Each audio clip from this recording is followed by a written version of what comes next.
Bonjour à tous, j'espère que vous allez tous très bien. Je voulais donner quelques nouvelles de l'après-opération. Ça fait aujourd'hui 15 jours, 16 jours même que j'ai été opérée d'une hernie discale.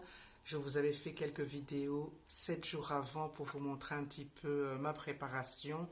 Donc voilà, nous sommes à jour J plus 15. Comment je vais? Eh bien, disons que l'opération en elle-même s'est correctement passée. J'ai revu l'assistant quelques jours après. Je n'ai pas encore revu le chirurgien, ce sera pour le mois prochain. Malheureusement pour moi, au niveau des séquelles que j'avais déjà, non seulement elles sont toujours là, mais elles se sont aggravées, disons, ce qui fait qu'au niveau de ma jambe droite, qui était, disons, toujours endormie avec des espèces de fourmillements dans le pied, une froideur, enfin, ceux qui ont ce genre de séquelles vont comprendre. Eh bien, ces séquelles, je les avais, disons, au niveau des orteils jusqu'au mollet. Maintenant, je les ai tout le long de ma jambe droite et avec aussi ces sensations d'être toujours au bord de la crampe. Et dès qu'on fait un mauvais geste de la jambe, on sait que ça va faire mal et on change de mouvement. Donc voilà, à part ça, ceci dit, ça n'empêche pas d'avoir repris une vie plus ou moins normale dans le sens où j'ai été mobile très vite. La première semaine, je n'ai pas conduit ma voiture. Je ne l'ai pas encore conduit jusqu'à aujourd'hui. D'ailleurs, je vais la prendre demain pour la première fois puisque je vais commencer les séances de kinésithérapie. J'ai 60 séances programmées, bon voilà, à raison de plus ou moins 3 par semaine. Ce sera très bien, ça va me remettre en mouvement, ça me permettra de refaire du sport, j'espère refaire de la piscine par après. Et donc je suis bien contente. Sinon, chez moi, pour parler de ce que je fais au quotidien, bah, je refais tout ce qu'il y a à faire, disons, par rapport à mes capacités, à mon rythme, sans faire de mouvements trop brusques encore.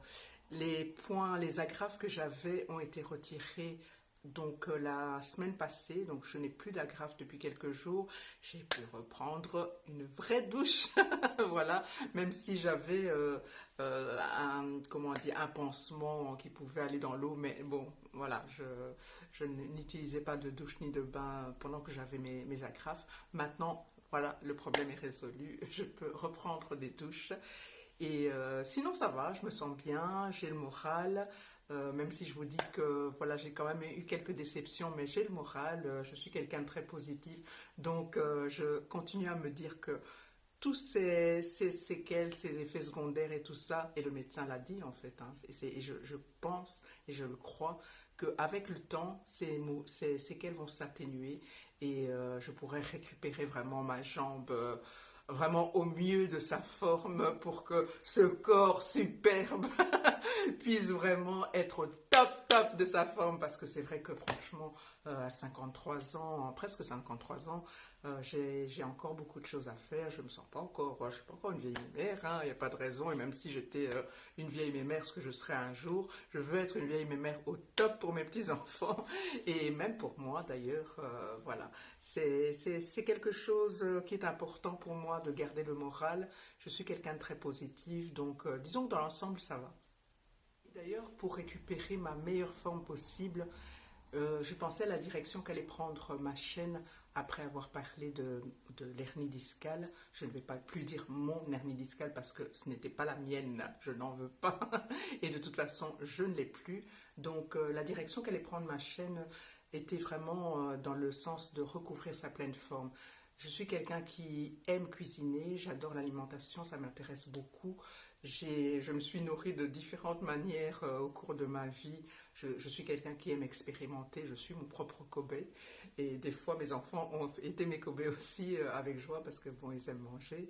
Et tout n'a pas toujours été des réussites, mais enfin, il faut bien commencer quelque part et il faut bien apprendre, hein. Et donc, je cuisine de nouveau en suivant une ligne de conduite bien précise pour le moment. Juste avant mon opération, il s'était avéré qu'au niveau de ma prise de sang, j'avais vraiment un manque de fer, j'étais anémique. Il a fallu que je prenne du fer pour éviter qu'on me fasse une transfusion en fait avant l'opération.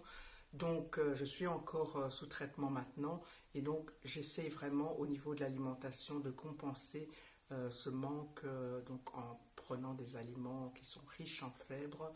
J'ai souvent eu un problème avec mon transit intestinal, donc de ce côté-là aussi, j'ai amélioré mon alimentation par rapport aussi à mon âge et j'avais du poids à perdre.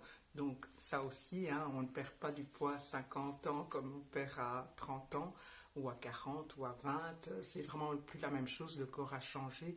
Donc je pense que ma chaîne ira aussi vers ce sens-là, vers les femmes qui ont, les hommes aussi, hein, qui ont plus de 50 ans pour améliorer leur alimentation et leur envie de maigrir par exemple. Donc je ferai des recettes dans ce sens-là, je pourrais donner quelques conseils par rapport à mon expérience et ce que je continue à apprendre tous les jours parce que c'est vraiment au cas par cas, hein. On s'alimente de telle manière par rapport à ce qu'on vit pour le moment, par rapport à ce que le corps vit pour le moment.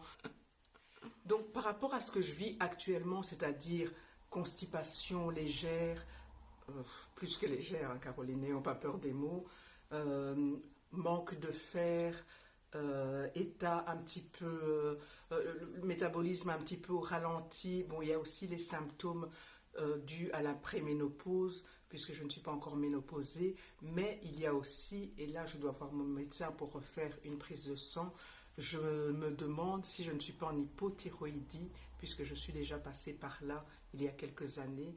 Les symptômes de l'hypothyroïdie ressemblent très fortement à ceux de la ménopause ou de la préménopause. On a un petit peu les bouffées de chaleur, cette fatigue incessante, cette irritabilité d'après mes enfants.